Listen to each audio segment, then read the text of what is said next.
Hello and welcome to the 102nd episode of whatever the show's called, the Stateside Soccer Show. My name is Jordan Weigel, and with me today is a guy who maybe had too much Skyline chili. It's Logan Stone. Are you calling me fat, Jordan? Gosh, that was an awful intro. No, I don't know, maybe some stomach issues. I don't know. You need to get off that, Jordan. No, I'm doing all right, Jordan. The only thing I can think of that was Cincinnati related. I could have said going to the Super Bowl. Yeah, who day, Jordan? Because we can ask Bryan who day. Yes, I got to get this episode up before the Super Bowl is the goal here, because Right. I want to get a prediction from them as well. But so we're going to be previewing FC Cincinnati, and really looking forward to this one here, because I know I said this last year, but I really do think they improved. And with the Charlotte situation, the time has never been better for them to get out from the basement and to maybe have another successful Cincinnati team the same year that the Bengals make the Super Bowl. I think that'd be very exciting for the city to have more than one good team. I hope so. You were much higher on them last year. I wish I could bring that back in and play some clips of you being so high on them, and I was not so much, because that made me sound like a genius. Although then you could probably bring us both in on the Montreal stuff. But you're right though, Jordan. This is the year. If they're going to get out, if they're going to loan the spoon to someone else, this is the year to do it. I think there's going to be some people that are contending for it. Yeah, so who do we have this episode? Yeah, so we got Bryan Weigel. He's coming back round 2 for Bryan, because we had his brother Brad on in the season to kind of catch up with him on how the opening of the new stadium Q2 was. It was beautiful, as it has always seemed. It plays lovely for the U.S. men's national team.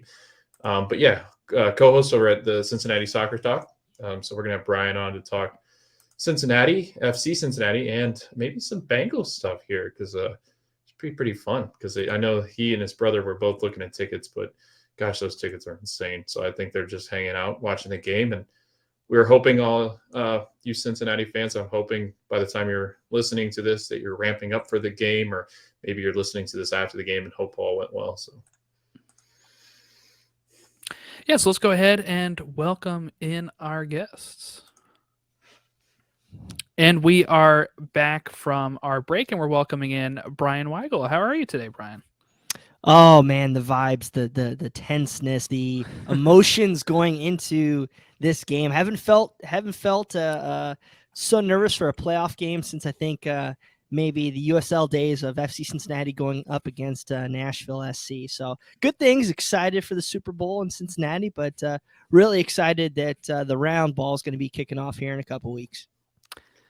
It's insane that we're only like 2 weeks away from it, and the fact that this is the first year with the extended NFL schedule, so it's even like, and that Cincinnati is even in the Super Bowl. But to be, once this game's over, you're literally like 2 weeks away from kicking off FC Cincinnati's season. It's been super weird because the past several years we've had CBA negotiations, we've had roster overhauls, and we were expecting another roster overhaul again this year. So our off-season broadcast schedule has been like nonstop. And this year it's been like we haven't had a signing in like 6 weeks, and it's all been Bengals talk, so nobody really cares about FC Cincinnati. So I feel like I'm a little rusty. We had a show last week, but you'll hear it when we talk later throughout the show that there's still a lot of work that needs to be done for FC Cincinnati, and it's not been a fun off season for the Orange and Blue. I was going to say the blinders might be on for some people that are watching the NFL, and all of a sudden they look over their shoulder and go, all right, FC Cincinnati time. Go, what's going on? And you're going, not a lot. Nothing. Not a lot. Nothing at all. Nothing good has happened yet. So we're still waiting on that. But Jordan and I are wishing you guys all the best, all the Cincinnati guys that are listening. I know we got quite a few Cincinnati fans going. So we're all excited for you guys. Stateside is going to be rooting for the Bengals to win. hopefully they can take one away from the Rams. But I know it'll be a good game. It'll be a hard game because it's in their stadium. So playing a Super Bowl game is never going to be easy, but especially in somebody's own territory.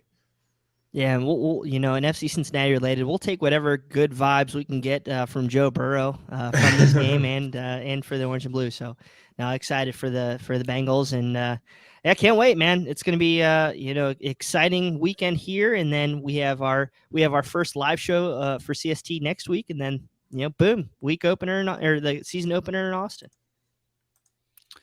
Yeah, that is crazy. So let's get into it a bit, I guess. But where can people find Cincy Soccer Talk if they wanted to listen in? Sure. We're on every major podcast network out there at Cincinnati Soccer Talk. You can find us on Twitter at Cincy, CINCY Soccer Talk. And we're pretty much out there everywhere we can be. We have 3 shows a week. We have our main show traditionally on Monday nights. We have Talking Tactics with Coach Goff and former Arsenal player Justin Hoyt sometime throughout the week. And then we have March to Match Day with my twin brother Brad. He does a weekly show, a match preview show. So we kind of have a general theme show, a coach's more analytical, and then match previews every week. So it's fun. We've been doing it for I guess 7 years. And wow. Hopefully doing a lot longer. All free too. That's one thing I loved about you guys is that everything is accessible. It's easily accessible through different, outlets and different sources. You've got different things covered. You've got, the game. You got the guys on the ground that are covering the game. You got the stadium coverage. You got, on the ground with the fans. Then you've also got the tactic talk. Then you also got former players. So it's like it is a wide coverage of it. And I always like looking at Cincinnati stuff because it's just a wealth of knowledge from you guys. And Laurel Failer, is it Failer? Yep. Yeah. She does a good job. And it seems like Cincinnati's got like great coverage as far as everything's concerned.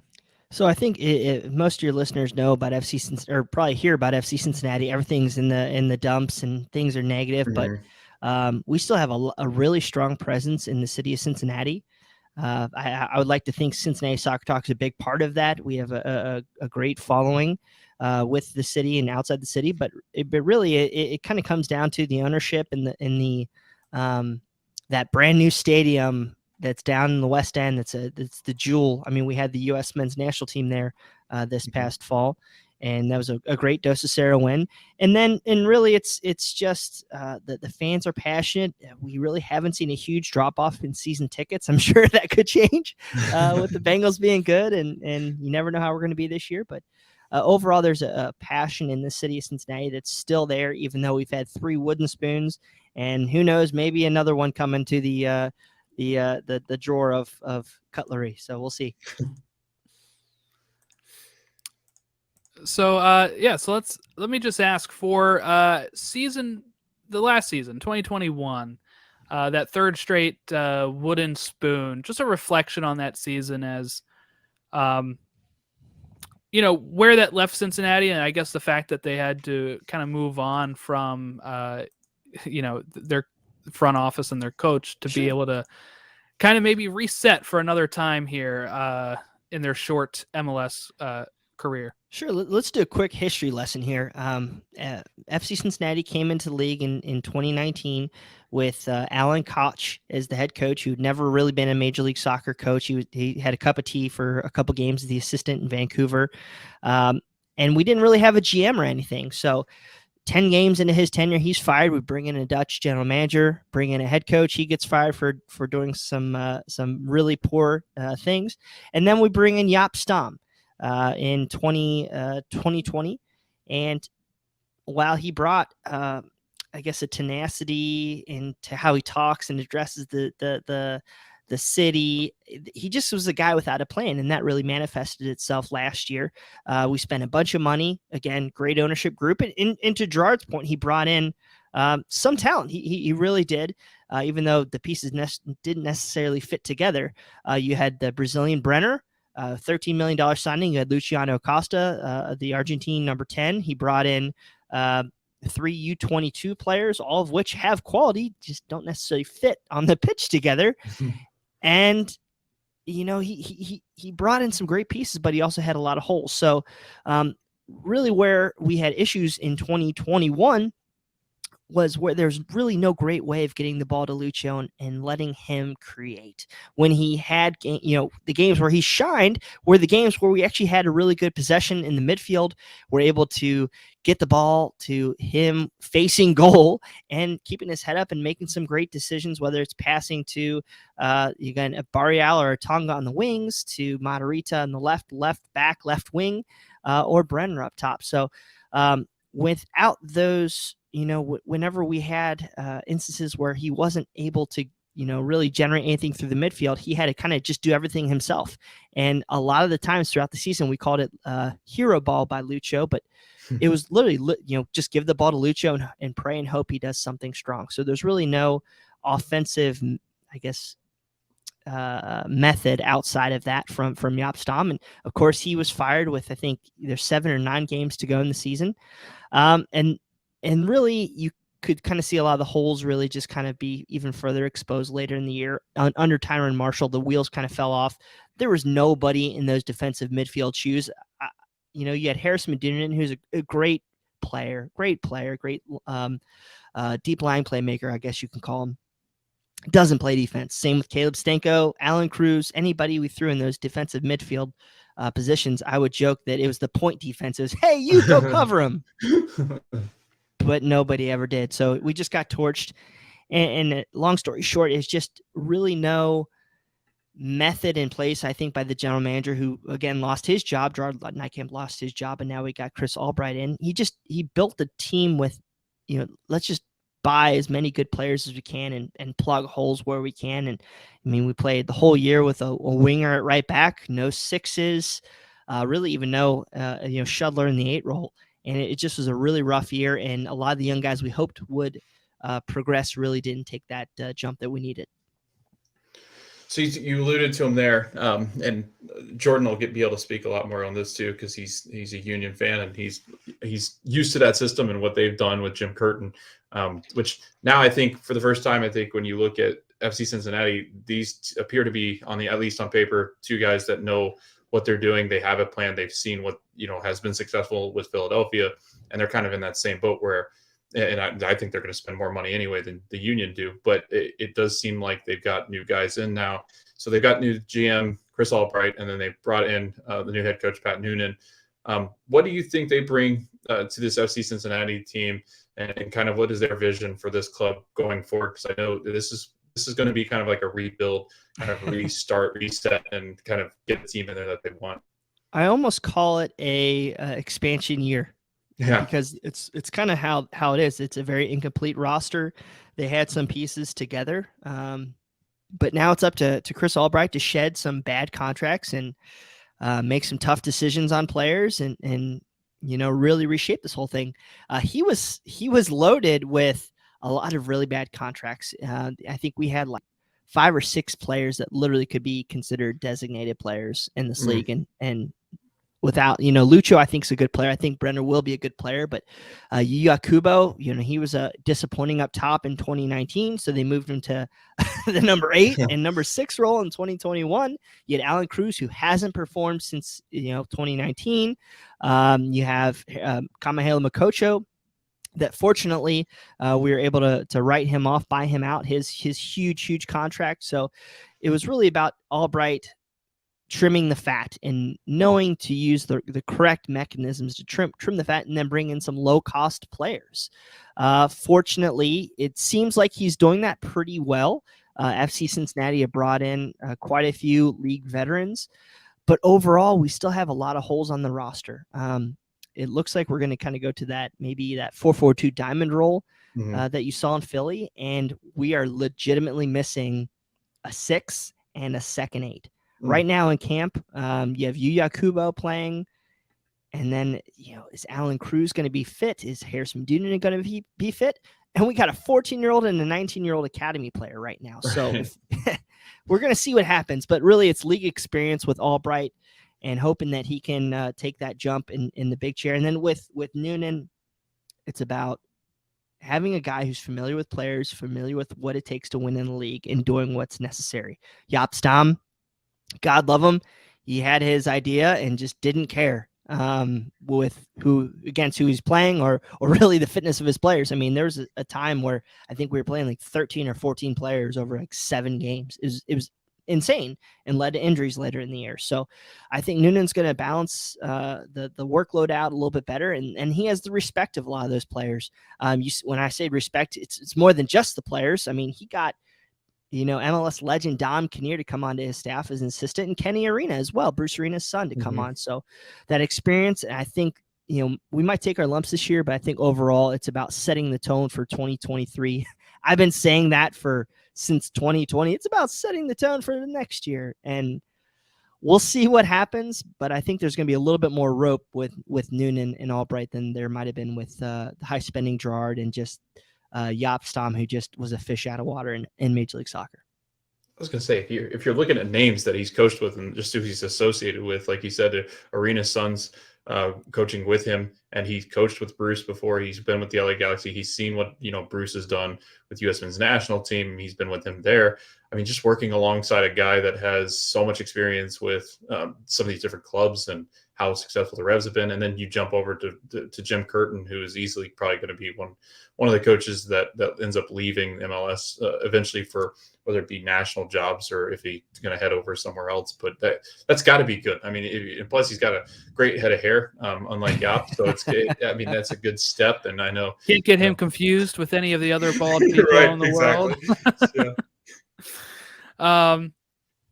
Okay, so going into to Brenner, second season with the club, he had 8 goals last year and an assist. What type of impact do you think he had last year after he was hyped up?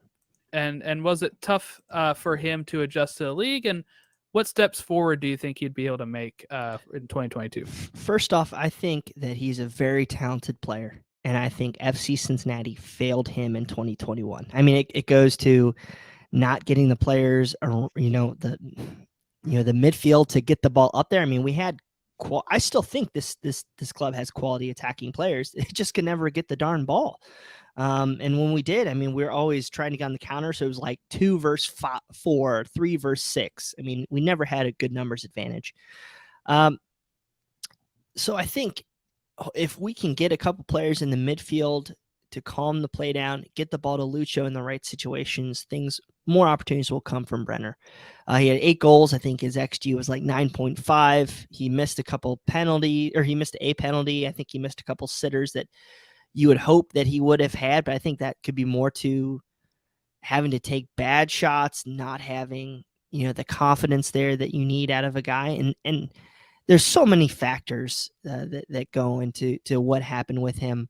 And I really think that he was probably suffering from overplay because he had played down in Brazil for 15 games. So he had a long 2021.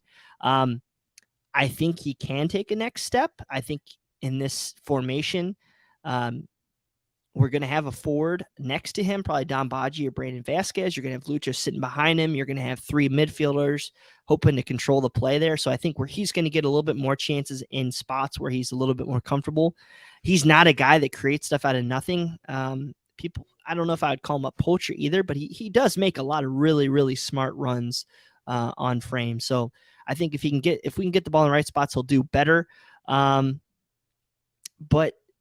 at the end of the day, we're still missing the midfield. So and we'll see how that goes. Another factor about Brenner is he's still not in the country due to Nykamp's frivolous spending on the international market. We had like 10 international players rostered, I think back in early January, and we had to trim some fat, hope for some green cards before we can bring in some other international players to plug in some of these holes. So Brenner and Alvaro Barreal are still in Argentina and Brazil waiting for their green cards, and we're 2 weeks away from the season. Right. So yeah, we'll see how that happens. But I can't imagine that Brenner is going to get into form until maybe late March. Yeah, it'd be interesting too, because I mean, you've got a lot of international competition. I don't know if the two are involved heavily in their international teams, but getting, I guess, guys up here and ready to go with some of the guys that are going to have to leave for international camps or whatever Sure. it might be, and then not having that depth. I mean, that was something. I think what was it last year where you had a lot of those issues where you had guys that were just missing because of the season way that kind of started. It was late getting started. You guys had, not you guys, but people had people hurt. And then that ultimately just is not a good recipe for success to start the season. And Cincinnati did not get off to a good start last year. So I think that'll be essential this year. And I hope those two can get that solved because it sounds like that's not going to be good. Well, so last year, I think we started in May and we had this ginormous off season, and now we have an even shortened window because we moved the season up, 2 weeks, something like that. And now we're, these guys, they're waiting, they're trying to get their green cards. And I don't think the beginning of the season is going to be pretty, but fortunately we're not having to pack so many midweeks, and the schedule, got so condensed, towards the end of the summer, early fall. And thankfully, I think when you don't have the top to bottom depth that FC Cincinnati has, like a Union might have, you need those breaks to really be competitive. You can't play, I think there was a time where we played like 5 games in the span of like 2 weeks. It was like Saturday, Wednesday, Sunday, Wednesday, Saturday. It was absurd. So fortunately, we don't have to do that this year. And I think that will help with, bringing guys in late. I mean, I think we're still missing 2 starters, and you have Barrial and Brenner that'll have to come in. So you talked about Lucho earlier, and it looked like a good signing for Cincy. He came back into MLS and actually had a good impact. And like you said, it was much more of like Lucho or bust last season. Can you kind of talk about, he had 7 goals, 8 assists. Can you talk about, how does he make this team better? And then what would you like to see as far, I know you talked about linking up to get the ball to him so he can make some of these passes and look for, different players running out and making good runs. But what else can you kind of see from him, or would you like to see from him in 2022? Sure. Go to CincinnatiSoccerTalk.com. We had a great new post written by one of our contributors, Nate Gilman. He described basically kind of what I'm saying right now is we need to get Lucho the ball in the right spots. And if we don't, it's going to be another long year where he's having to drop all the way back to get the ball from the center backs, take the ball 30 yards up the field and pray. So, last year we called it hero ball, but I don't think it was like extremely selfish. I mean, he was just doing what he could do with the tools he had. And he was, I think, probably one of the very few pieces that lived up to the hype. He was very good. He didn't have much help. I think having 2 forwards and Lucho and then maybe a shuttle or 2 on each side of him will help him, because teams literally could just sit 2 guys right on Lucho, hack the crap out of him, mark him out of the game. And we didn't have enough talent, or maybe I would say, I think our wingers are talented. I just don't think they were necessarily mature enough to make some of the right decisions. So yeah, I mean, he's going to need a little bit of help, but I think if we can get him in the right spots on the field, that will be a huge tell to get, FC Cincinnati in the right spots. And that's all about the coaching staff, drilling the team, getting the guys in the right spots. And I mean, to me, he's still a top 10 playmaker in this league. It almost reminds me of the situation because we did San Jose. It reminds me of like Showfeast a little bit, where he's got good wingers as well. He's got Cade Calloway, and he was playing well. He had somebody who could score up there, but once that kind of dropped off, he had a harder time. But it almost seemed like Lucho, it was the same thing. It was Showfeast or bust, because in and around him, behind him in the midfield, there was no backup. It was like, well, good luck. And once you got to like a 6 or an 8, it was like it was difficult for them to operate. Sometimes he'd fill in behind the striker almost as like a false 9 at times, but Lucho seems to struggle from just being able to find. And is some of that like Brenner learning too how to play with him? Like was there some connection between the two that was positive? Oh, I think they actually did very well together. Some really good touch give and goes. I think he had a great goal versus Nashville that way. He's got the talent. I still think he's an absolute DP in this league. He's a difference maker.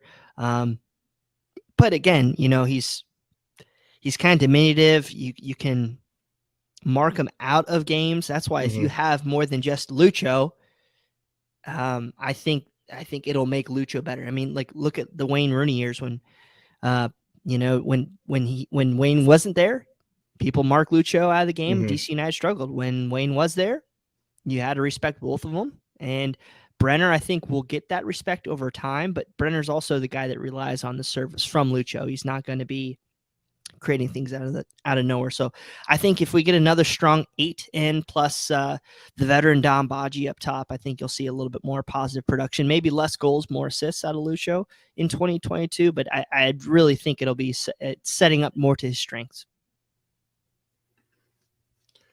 All right, so the midfield, a number 6. You said that it was basically like Lucho and Brenner, and then after that midfield is just basically a big giant hole. Is there an upgrade? Like, do you feel there could be an upgrade coming? I mean, it's 2 weeks away, but like in the summer, is there any talks about bringing in a 6? Or is there anybody in the ranks that you feel like, hey, this might be a good option because we're really thin? Yeah, that's a great question. I think there is something on the horizon, but then again, we've been close on several signings this offseason for a stud 6, and it just hasn't happened yet.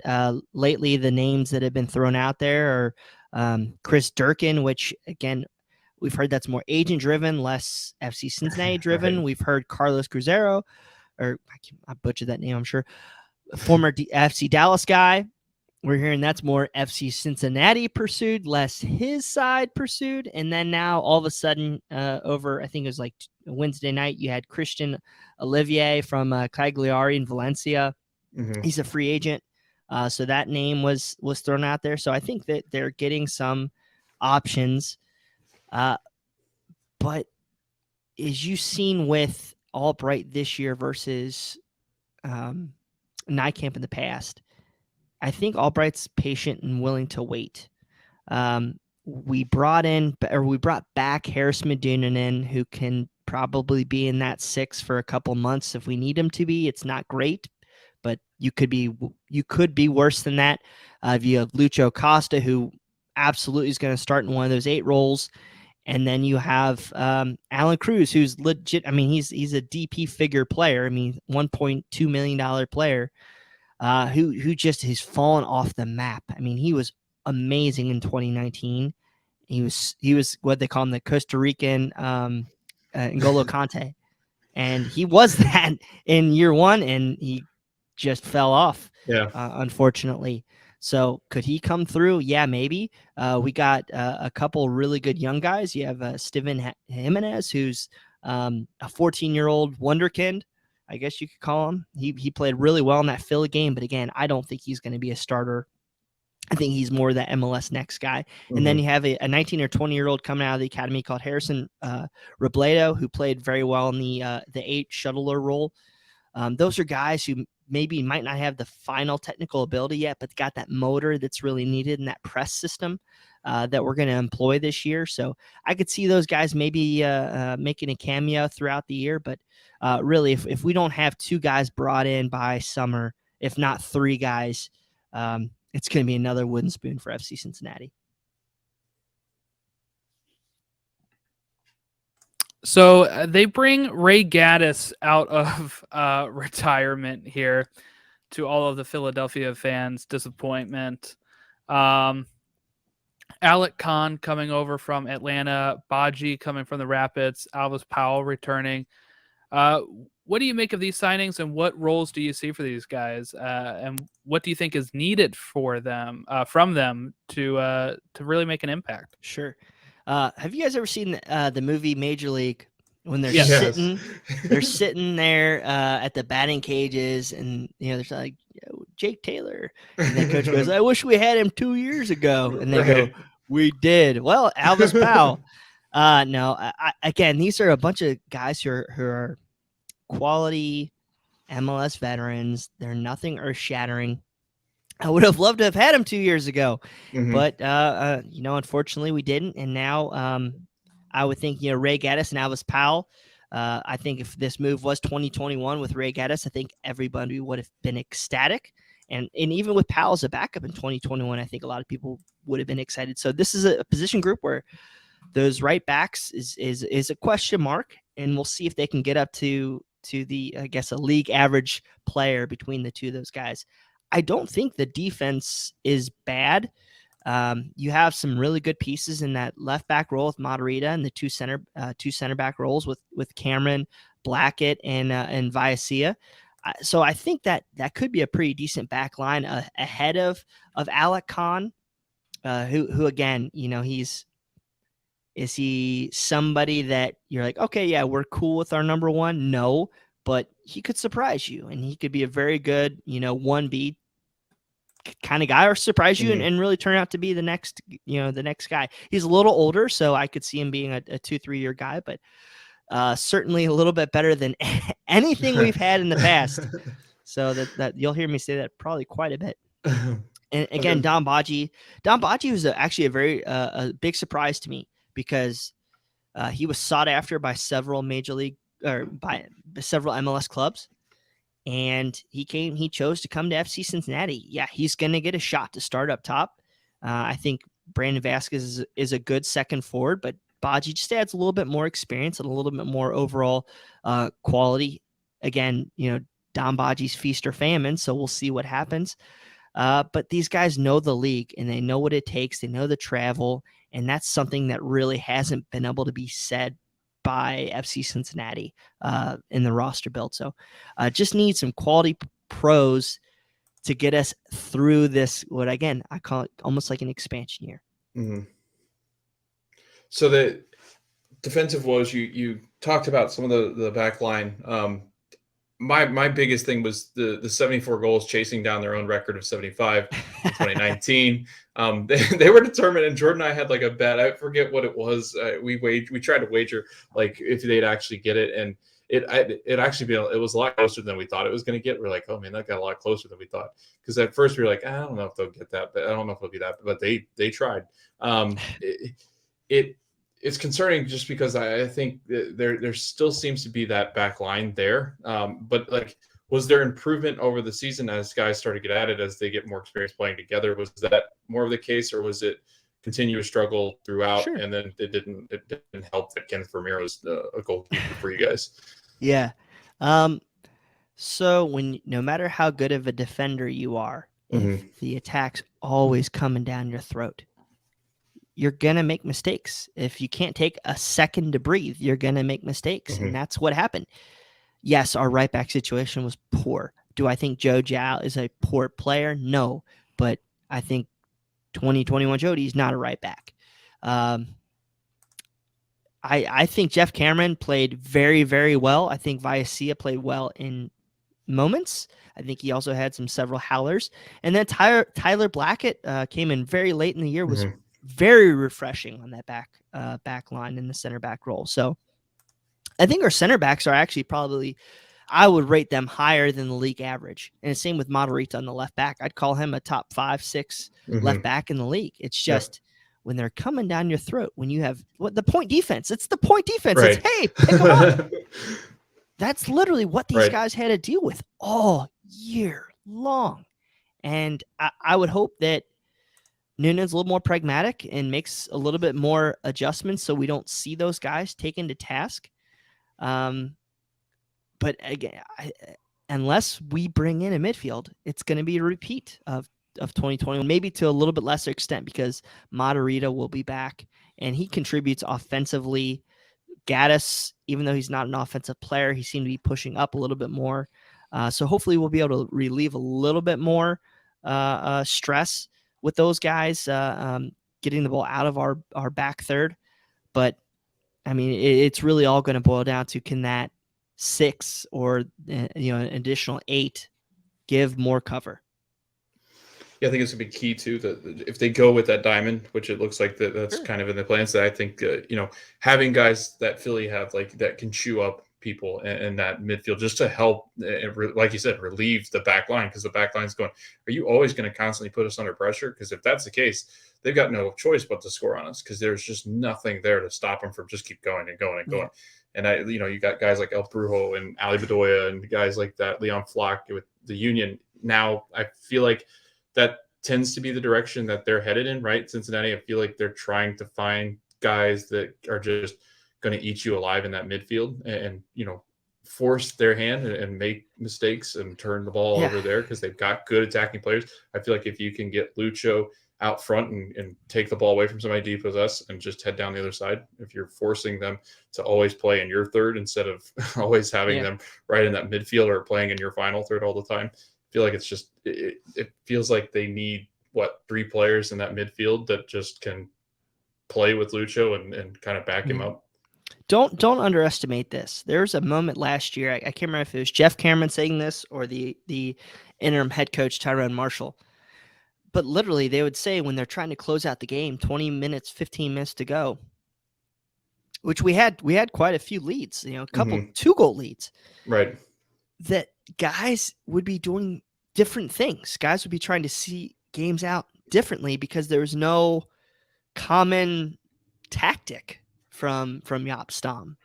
And golly, I'd really hope that that's changed under Pat Noonan. But I mean, when you have one guy trying to say, hey, let's get forward and let's push, let's get another goal. And then you have one guy saying, hey, I'm going to drop back another, 10 meters, whatever. And then there's gaps, and then there's more holes, and then there's more goals. And I mean, I really think that having that team more drilled, having a general in that midfield should hopefully at least help with coughing up those games. I mean, I think we had 8 games where we had a better XG than the other team, and we won 4. So it's you can't do that. So they've got pieces going forward.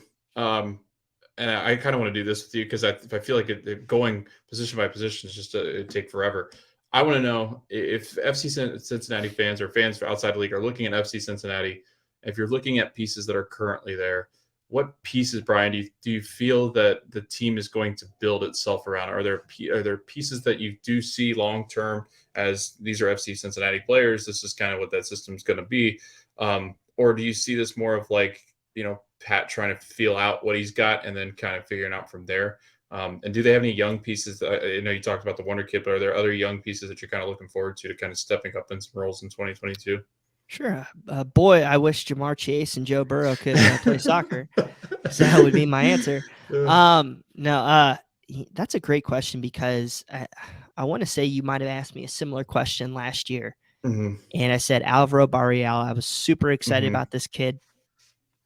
And, he played that inverted winger role high up the pitch, and he struggled at times. He looked great the first 15 games and then just fell off the face of the earth and was kind of replaced by Isaac Atonga towards the end of the year.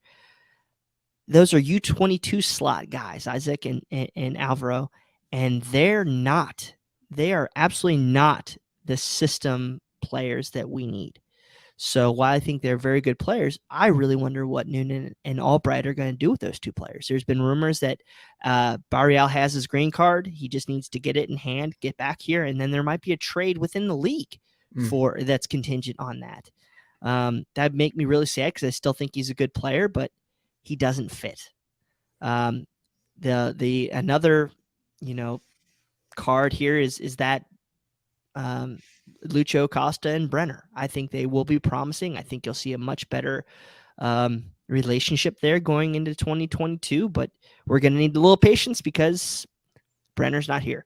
2 of the guys, they're not especially young. Viacia is a U22 center back who I would assume he would start next to Jeff Cameron this year. I think he's a very athletic, very talented, but still a little bit raw center back. He played kind of the 6 midfield role in the youth setup and kind of even in the Ecuadorian youth national team in the Youth World Cup.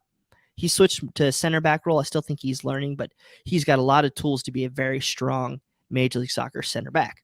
Tyler Blackett came over from Nottingham Forest late summer, free transfer.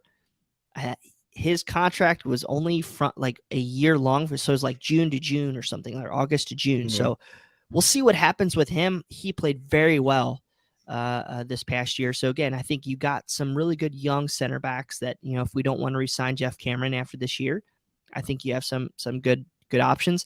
And then I really want to see what those two young kids that I discussed earlier, Jimenez and Robledo, I want to see what they do if they're given a chance to do so. We got a lot of really young players, Kimi Ordonez, who, for the life of me, I don't understand it. He's been an attacker. He was a great attacker in the MLS Next tournament. And then they put him at like left back last year. Like, what the heck? They put him back in like a forward role this camp. He played very well versus Philly, and I'm excited to see what those guys do. But again, if we're having to rely on those three players, we're in a tough spot. Right. Sorry, my cat's taking over my set here. I've had problems with my cats lately. Sorry, Brian. But yeah, no, I think it's interesting just because you're looking at defensive pieces and youth pieces that, you want them to play well. But again, I think it all matters with how Pat sees them too. Like, I think that looking at, what can they do once, that system is in place. If Jeff Cameron is, getting older, what do you put in next to that, and kind of looking at different aspects like that. Yeah. I think in the attack, much more like the midfield, like you said, the six is kind of been a nightmare to try to figure out. So what pieces fit there? I can't imagine being on at least covering the team and thinking about like, what does this team need? Because it does seem like once they do find out what they need, some of these players, like you said, is Lucho going to be around for that long? Are guys like Brenner going, because Brenner could play well, and then by the time they're good again, what does that look like? Right. So I think that was kind of like my concerns with it, was like, this team is in a real weird spot. Like you said, like it's kind of like third expansion year or something crazy. Yeah. So it's kind of like, where do you move on from some of these players, and how do you kind of mix in some newer, fresh faces with this? But it does sound like you've got a good core of young kids, so hopefully it kind of mixes in along with some of the experienced pieces. Yeah, as a guy who's covered this team for so long, whatever, it's been 7 years for USL to Major League Soccer. Every year, even in USL, it's always been a massive rebuild. Mm-hmm. And we've had a lot of work this year, but it hasn't been a huge overhaul. There's still a lot of guys. I think like 80 some odd % of our minutes are still on the roster this year from last year.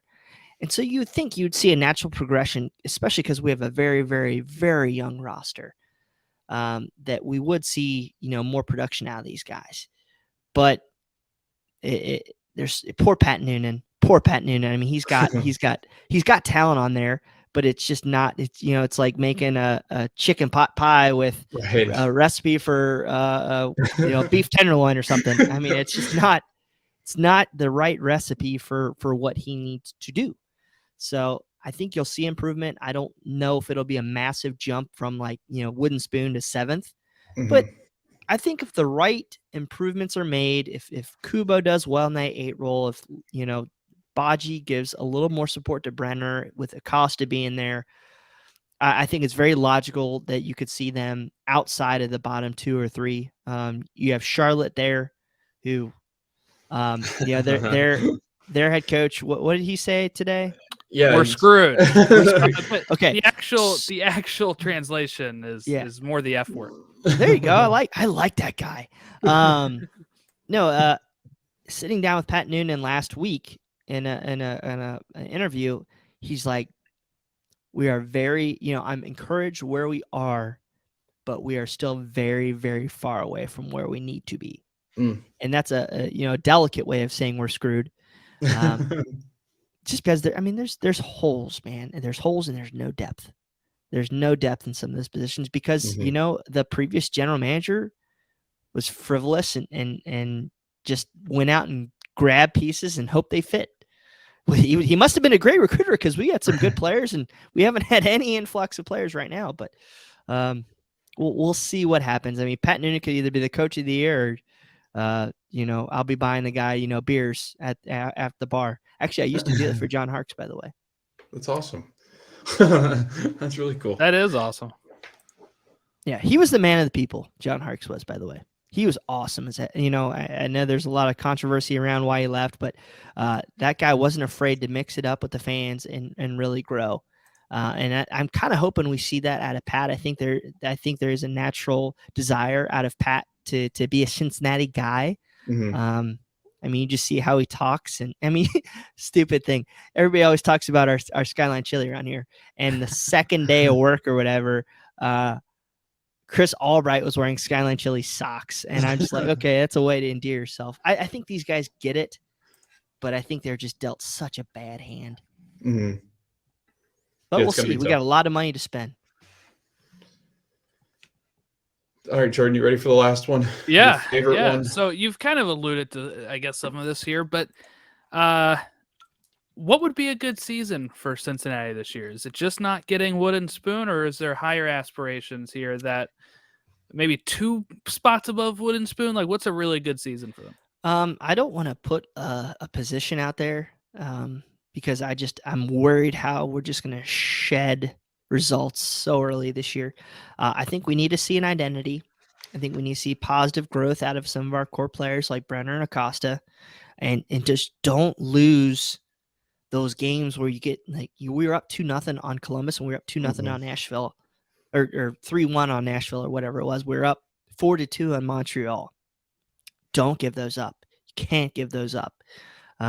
Just disheartening seeing some of these results and no ideas out of our team.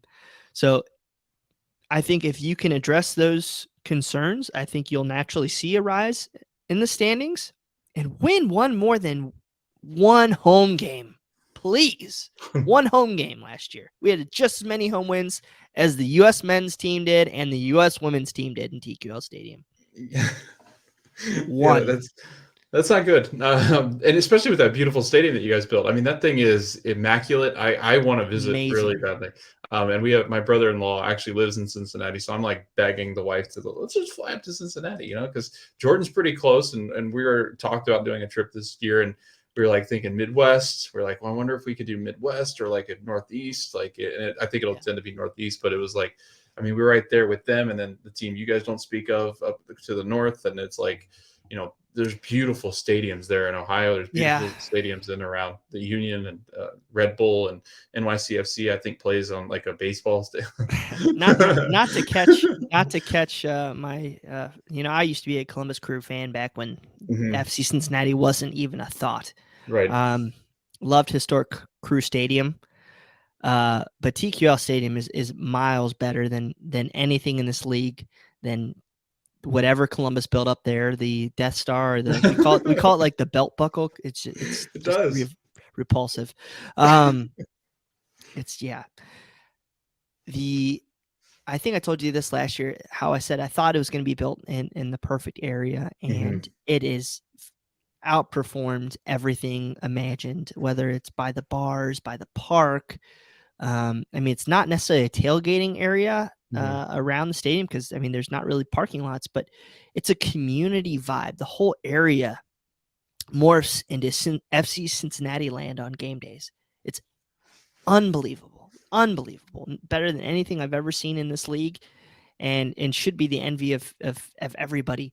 I mean, you could literally build your stadium, TQL Stadium, downtown. I mean, it's in downtown. It's surrounded by buildings and homes and living neighborhood, or you could be built out in the fairgrounds in Nashville. I mean, okay, great for 30,000 fans versus 26, but I mean, it's hard for me to imagine a better atmosphere and better place to play and be than TQL Stadium. So if you have a chance to get there, I think with the U.S. men's national team game, all of us FC Cincinnati fans are like, oh, thank God. This is how this place could be.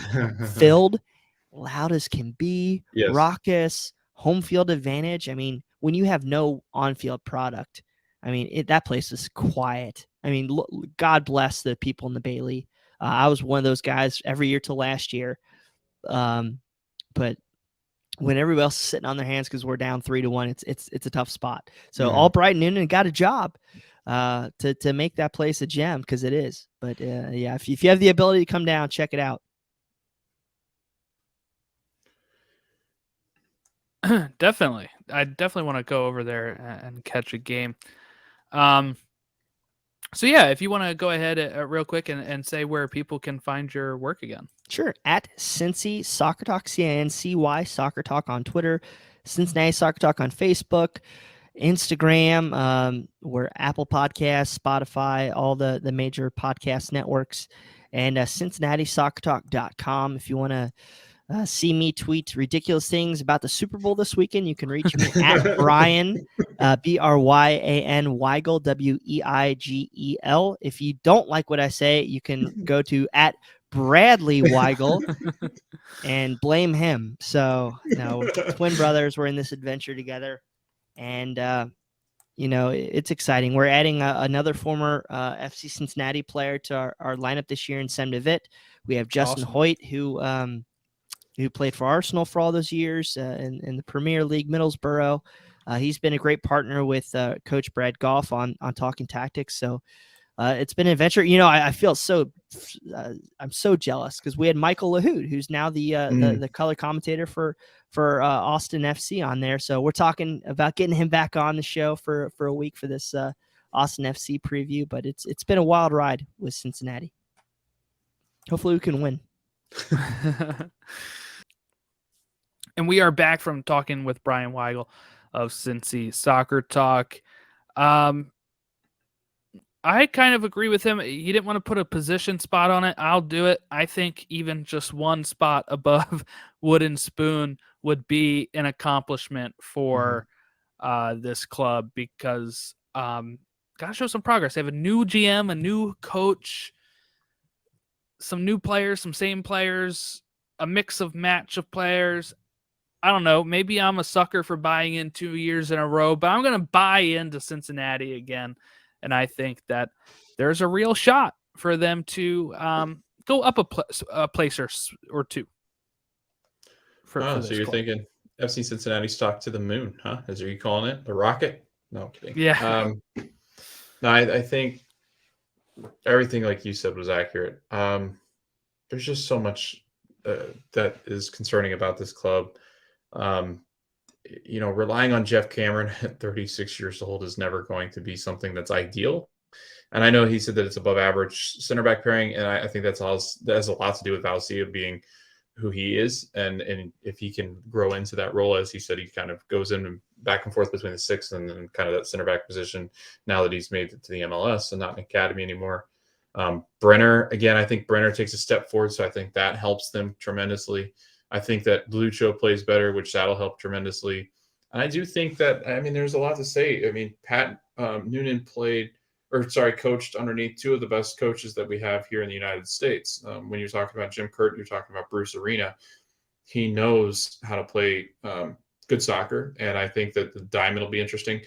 The diamond's tough to build, as you know, Jordan, all full and well, that you need the right pieces to be able to play in that kind of formation. If you build it, though, they will come. They will. And hopefully they have their green cards ready to go, because it sounds like they might not be able to. But there are three missing midfielders. They need three really good midfielders if they're going to play a diamond. They have one that's going to lead kind of that number 10, kind of the bottom of that diamond. And then you got the two forwards. I guess they're going to go with Brandon Vasquez up at that role. That's all I can kind of think of right now that they have on the roster that could play up there alongside Brenner. He did have 4 goals last year with 3 assists. So you kind of play him in beside Brenner. Brandon's 22, Brenner's 21. So I think you could have a good pairing there, and if those two work out. But again, it's just linking that back line. They don't have a right back that's any kind of worth. But again, like you said, it's a weird situation that they're in. They're kind of in like a weird spot right now, and I don't see them getting above that second to last spot in the East. I think that's going to be Cincinnati and FC Cincinnati, or Charlotte and FC Cincinnati the whole time. Look, they got to start improving soon, because if not, they're going to start losing the fan base. Especially when the Bengals are hot right now. If the Bengals continue to be hot, you lost all the goodwill you had. You had a chance to be the winning team in that market before the Bengals got good, and the Reds haven't really done much. But now you're going to end up being second or third in that town when you could have been number 1. I get it, though. Of course, if the Bengals had gotten good and Cincinnati was good as well, then Bengals would probably still outrank them. You know, they've been there longer, more fans, it's football. But you're really shooting yourself in the foot when you had a little bit of a head start and couldn't do it.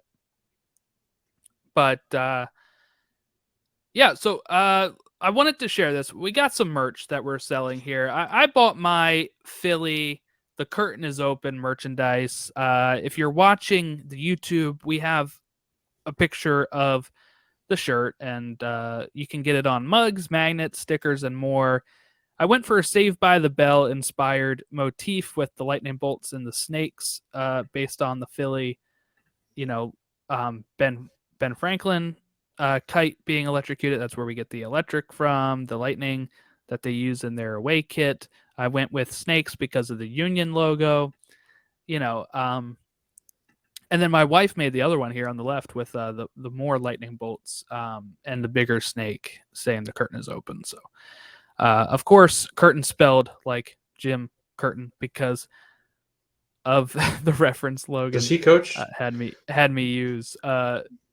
Yeah, I came up with this because of Logan's closing the other day where he asked me if the curtain is closed. And I said, no, the curtain is open, baby. And it is. There's the best chance for them to win MLS Cup here. And then this one that we just made. We're going to be doing giveaways for this one. Actually, I have some magnets we're going to be doing giveaways for when they come in. But on Charlotte FC, we are fooked. I couldn't fit the S in there for Fuchs to really make it even more sense, but we got shirts, we got magnets, stickers, and mugs of We Are Fooked with the Charlotte FC crown here. Some royal-esque font, is what I was trying to go for with the crown. So if people are interested in getting some stickers, mugs, magnets, if you're interested in the giveaway, I think we might just do it based on a tweet that we make and some reviews and stuff like that. But keep an eye out on that if you want to enter for any of the giveaway of those things. Or if you just want a Stateside Soccer Show logo, we have shirts of those available. You just go to the link tree that we have in the notes and click merchandise, and it'll take you to all of 14301 Productions merchandise. That includes our Marvel podcast, To the Infinity Saga and Beyond, Stateside Soccer Show, Stoppage Time Soccer Show, Extra Innings Baseball Show, the Baseball Bucket List, which is a video blog I do about visiting other baseball places, and then Youngster Jordan, which is my Pokemon streaming thing.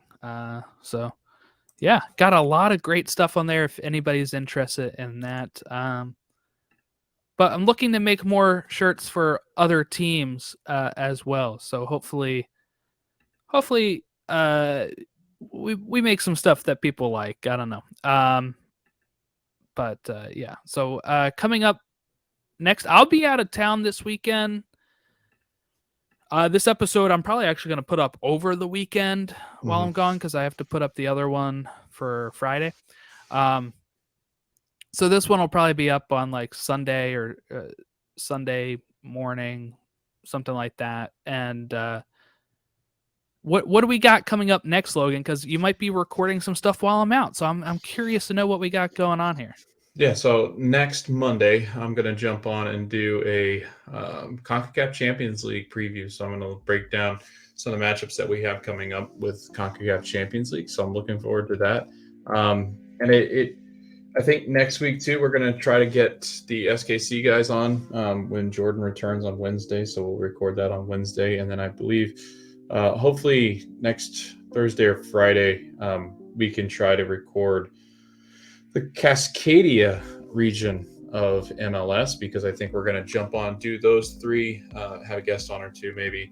But I'm looking forward to next week. I think it'll be a lot of fun with the SKC stuff, getting into CONCACAF's Champions League, because I'll be able to preview some of the teams that are in CONCACAF, because there's some teams that we haven't gotten to yet that I want to talk about before they head out and play their first unofficial match of the season, but pretty important matches, as some of these teams, I know the Rebs will definitely be trying to win the CONCACAF Champions League. So should be pretty interesting. I'm looking forward to what's going to happen with CCL, and coming up in the next couple weeks, and we'll finish up our previews by combining some teams together.